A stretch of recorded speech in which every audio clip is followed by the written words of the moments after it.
doing and listen. This is not a drill. What's the most resilient parasite? An idea. A single idea from the human mind can build cities.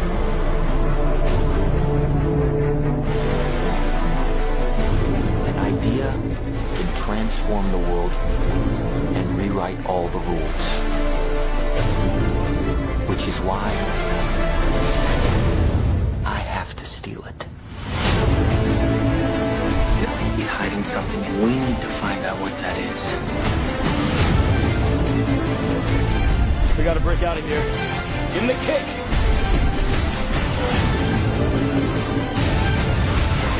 This was not a part of the plan! Wake me up! Wake me up!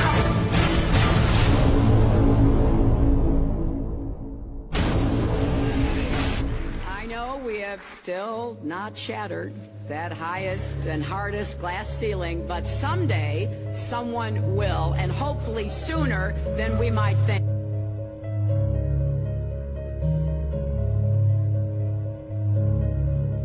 As the galaxies go whizzing by over the glass dome ceiling. Now tell me that doesn't work for you. If it's true, does it change how I live my life? This is something that is not an easy answer because of the magnitude of what we're talking about here. How it will change your life, first of all, when you understand it, is dramatic, to say the least. Will it change you from having to go to your job every day and the things that you typically do every day? No. But when this knowledge becomes more mainstream and these agencies are starting to be held accountable, and you understand that they're all participating in this, not just the United States government, not just NASA, but China, Russia, India, all of them have space programs. They all have the same symbolism. They're all doing the exact same thing to their citizenry. And the first thing you have to understand about this is that the deception goes all the way to the top. And when I say all the way to the top, you have to kind of get rid of the notion that the people at the very highest levels are working together.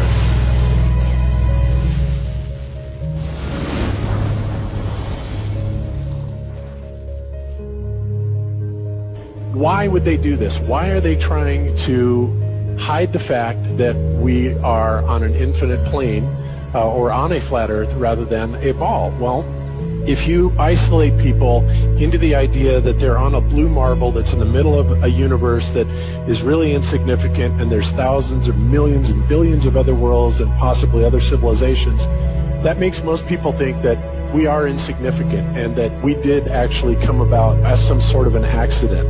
Now, when people believe that, their minds are much more malleable into being given the idea that there is no God, there is no creator. And because of that, that also gives the controllers this fertile soil to build other deceptions on.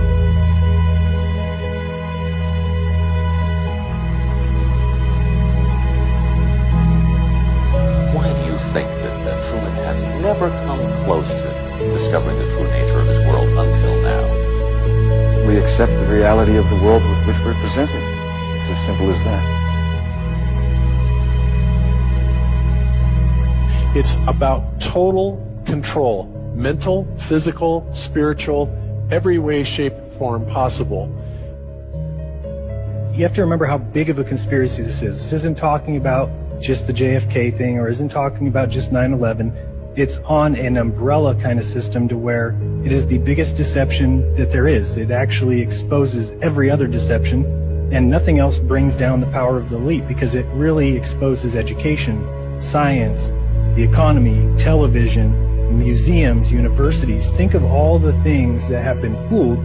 I feel worse for the people that are out there building satellites, the people that are out there actually working for these space agencies, the people out there teaching in schools as professors, because they would all come to the conclusion eventually, once this gets out, that they've all been contributing to the lie.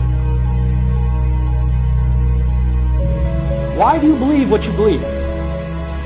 Prove it without using NASA or any other space agency. the government or military of any country in the world. Why would I say that? NASA has been proven to be liars time and time again. I could spend a whole weekend here showing you the lies of NASA. How many of you believe your government is 100% honest and can be trustworthy? And how many of you know the military answers to their government? Okay, so if those three sources are all proven liars, why would you trust them? Fool me once, right? Shame on you. Fool me twice, shame on me. I say, continue to believe pathological liars and you're an idiot.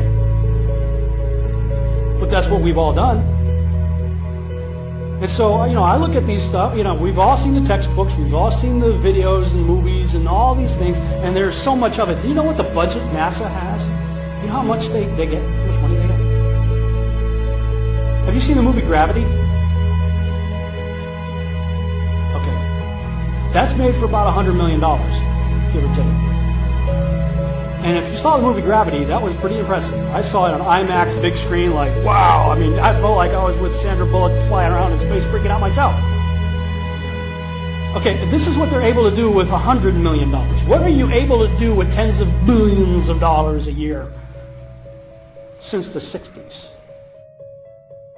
Now, in my opinion, we're being lied to not only about the shape of the Earth, we're being lied to about the very nature of reality itself.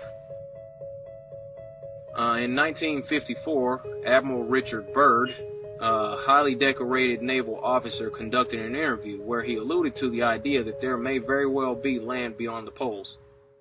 Admiral Byrd, you've been to both the North Pole and the South Pole. Is there any unexplored land left on this Earth that might appeal to adventurous young Americans? Yes, there is. But strangely enough, there's left in the world today an area as big as the United States that's never been seen by a human being. And that's beyond the pole, on the other side of the South Pole, from Middle America. And I think it's quite astonishing that there should be an area as big as that unexplored. That's a tremendous So there's a lot of adventure left down at the bottom of the world. Admiral, do you hope to see that? We don't know. That's the big problem. We don't know where we are. Okay? That's what we're all trying to figure out here. But there is the Antarctic Treaty where, 53 or so nations have signed saying that no one's going to lay claim to Antarctica and that there are massive restrictions for travel there. You can't just get up and go to Antarctica on your own. You have to have a tour guide with you. There are only certain entry points and there are limits on where you can go search. Personally, I think the unconquered South face is the only one worth scaling. It's a 20,000-foot sheer wall of ice, but that's never stopped me before.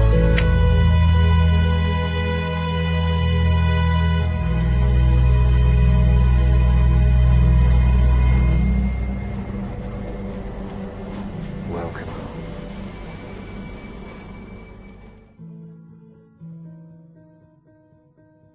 No, I just want to stand on top of the wall and piss off the edge of the world.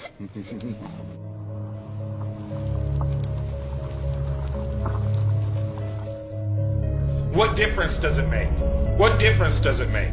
Yeah, that's their favorite line. Got a lot of people, what difference does it make? You can't figure out what difference it makes? If you can't figure out what difference it makes that the people running your world are lying to you over and over your whole life, if you can't figure out that someone lying to you is trying to control you, suppressing of information, of knowledge is control. Deception of information and knowledge is a form of control. So what difference does it make? It makes a big difference, because once they start omitting information or lying about information about where you live, they're doing it to control you. Period.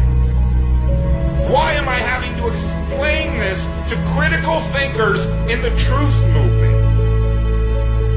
The way you control billions of people is to keep them divided and fighting each other.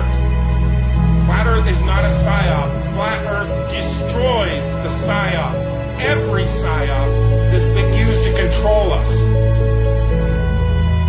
For as long long as they've known about it. So this system has been in power and control for hundreds of years, ever since they convinced the rest of the world that they didn't know where they lived. It created this fantastical scenario to make people feel insignificant and to follow those that appear to know better.